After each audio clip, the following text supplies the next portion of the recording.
Hey friends, Diane here. Level 1 is barren branches and empty baskets. And remember, no guilt here. We all have to start somewhere. And the truth is, this is where every believer starts. The key is not to stay here. And so God does everything possible to make sure we won't. Mr. Wilkinson gives us the image of a vine dresser carefully attending each and every branch in his vineyard. When he takes note of a branch that is bearing no fruit, he cuts it off and throws it in the garbage. No, that is not what he does at all. Each and every branch is precious to him. What God does is tend to each branch. Mr. Wilkinson says that the Greek word airo, used in John 15:2, is often translated cuts off, but a clearer rendering is take up or lift up. This makes much more sense since God so loves us and sent Jesus to come down to lift us up to him.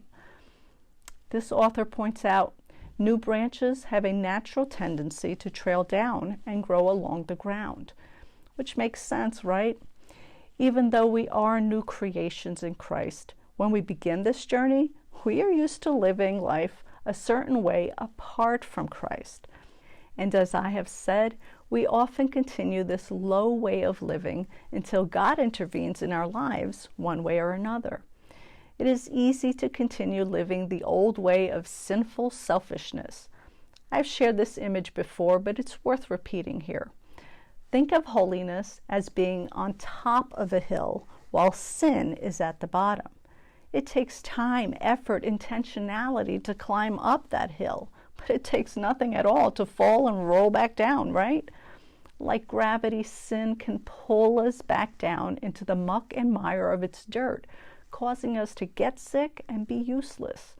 So with this in mind, see our loving vine dresser tenderly picking up that barren branch from the muddy mess and cleaning away the dirt and grime so that it can become fruitful. This is what we would expect our concerned, loving Father would do for his children, isn't it? More tomorrow.